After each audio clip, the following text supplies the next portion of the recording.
Hanover Park in Cape Town has been hard hit by gang violence yet again, and residents there say that they fear for their safety as the unrest continues to escalate. Now, according to reports, just last week, at least 11 people were shot in 3 days.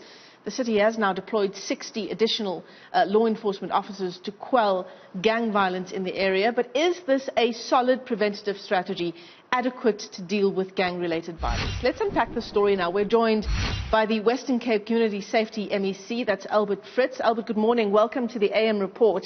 I mean, this is a question, for us to even begin the story to say Hanover Park gang violence once again, it's a misnomer because it is something that community faces on a daily basis. Their lives are shrouded in fear.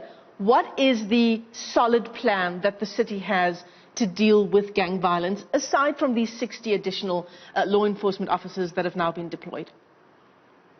Thank you. Good morning, Michelle, and thank you to everyone. I just want to start off by saying that that's an incredibly important question, because it starts off by asking, are we again just going to have law enforcement officers coming to, stop the thing for the weekend and disappear? And I think the answer in this case, and I can tell you now, from Cabinet and from our provincial government, the answer is really emphatic no. This is going to be a constant. They're going to be deployed there constantly. But that's the law enforcement side. And on the law enforcement side, we also have our neighborhood watches. You will see I have the T-shirt on this morning of the neighborhood watches. And they're very organized. I was there with them yesterday. I was there with them Friday when the shooting was going on Friday.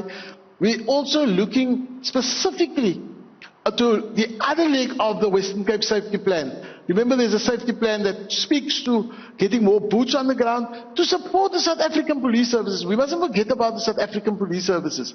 That's their cardinal responsibility. We basically, because we were so frustrated, we started to come in and brought the city's law enforcement officers in 60.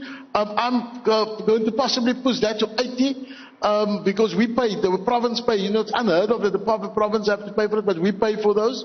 And then the second leg of and that's where your question comes to, is around the violence prevention programs that need to be rolled out. And in fact, that we have started to roll out now in areas like Hanover Park. And I mean, we have 10 massively heavy gang areas that we are targeting and focusing on. And Delft, this afternoon we're going to be in Delft, myself and the Premier, to just go and check with our neighborhood watches, how's it going, because those areas, if we focus on them, we solve 47% of the murders happen in those 10 areas. So logic tells you, if you focus on them, you can almost halve the murder rate. But through a developmental approach, through an approach that says, how do we get a young boy not to join the gang, and how do we create an alternative for him? Not just saying they must make choices and there are no choices to make, to actually create those choices.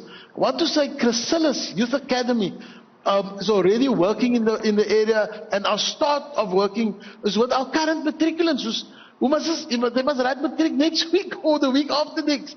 And we have decided to take all of them to a safe space where we can get them to study, where they can get 3 meals and transport them to school every day for the exams. Albert, I want to say that I'm heartened by the things that you're saying, but it feels again, and you and I have had this discussion many, many times over the years, it feels again that this is like putting lipstick on a pig.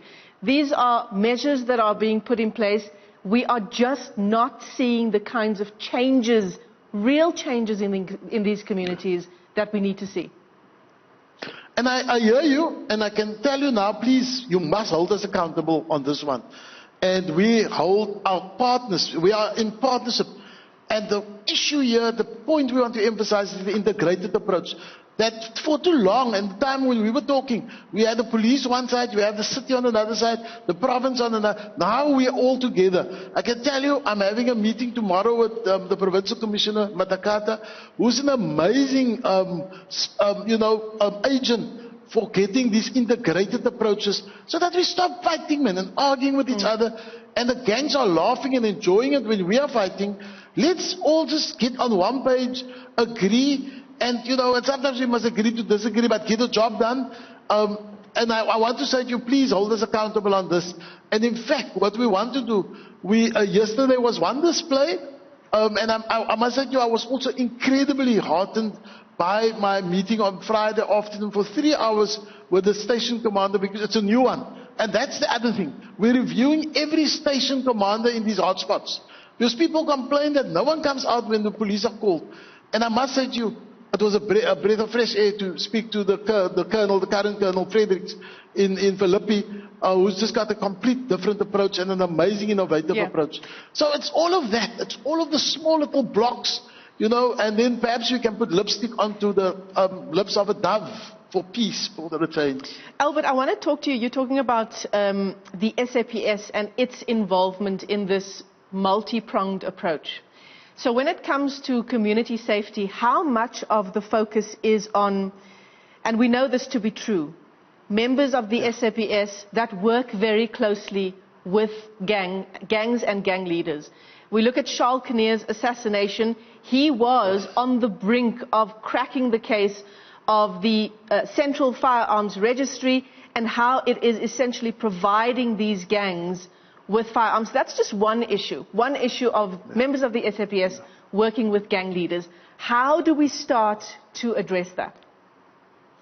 That's a difficult question, right? That's the cancer. If the cancer is so deep, and all we can do is work on the good faith. And remember, our job in the province, as a provincial government, we have no policing competence. This is the only one in the whole world where a province don't have a police force, you know. So all we have is the oversight, but a very powerful oversight role in terms of the Constitution. And so I must say to you, that cancer, it runs so deep. And all we have to do, and with really the support of the Premier Alan Windey in this province, we are just really chiseling off the spaces and getting the spaces where we can. We have found amazing space now in Philippi. I think the head there of the commander of the police there seems to be a real upright man. He must, of course, one part of his other part is to clean up his station, to make those, you know, to really resolve the issues where people are saying and making those allegations about the policemen at the police station who are, you know, in cahoots with the gangs. But that's the role of the manager and the role of that leader there. And I'm encouraged by him. But Michelle, I would lie if I must give you an answer. I tell you, the cancer is very deep. And I know General Matakata is trying to sort out, you know, I mean, you can just imagine how the gangs are enjoying when they know before the time that you're coming to raid a house and they get the information from someone inside your, you know, your side, informing them we're coming to raid. So when you come there, there's no drugs or nothing. Everyone is gone. That must stop. And of course, as I said, that's a cancer. And all you need to do is you must, unfortunately, eliminate that cancerous part out.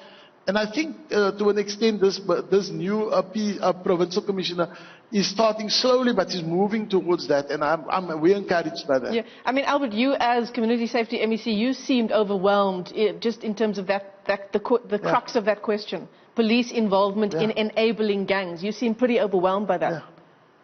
Yeah, because I will lie to you if I must say to you, we're going to do this and that and that.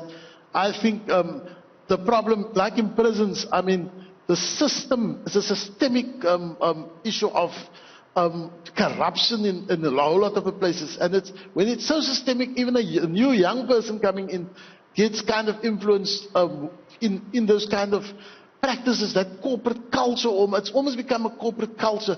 And I think that must change. And I will lie to you if I must say how I think all of us must just take an absolute strong stand in it. Yeah, I mean that's just devastating. That you know that our officials can't come to grips with such an important part of tackling the issue of gangs in our communities. But Albert, we're running out of time. I want to ask you about, you know, earlier you spoke about creating the alternative for young people so that they aren't lured into gangs. I mean, you can go into any area on the Cape Flats in the Western Cape. There is nothing for young people to do there. There's not a park that's in a wonderful spick and span order. The grass is overgrown. I mean, can we start there in getting our children an alternative? Can we set up a community hall and get them doing activities every day? Can we make sure they are going to school? you must actually come and join me on some of the stuff that we're already doing in places like Mitchell's Plain. COVID put us a bit off, but that's now an excuse. We must now move on, and COVID is not gone. We must not forget COVID is still here. But I just want to say to you, you must really one day come and we must go, and you can send your report with us. We have more than 62 people called youth ambassadors, safety youth ambassadors in Mitchell's Plain. And part of their work, they're now currently working in schools, and part of their work is to identify the difficult child in school and to get them so that we can refer them to chrysalis. We had one school where grade 4s, you know, the old standard 2, terrorized the whole school and the principal in one school in Mitchell's Plain. It was identified by one of our safety ambassadors working in that school, and immediately we brought in our team that could deal with and work with the parents, with the children, and even the team couldn't believe these small children can terrorize the whole school, and the parents didn't know. But the point I'm making, that's where it starts, from a primary school behavior, and change the behavior, and then we move to the high schools. We are you're going to see more than 1,000 being rolled out now for those interns, those young people who were matric last year, who were just laying at home.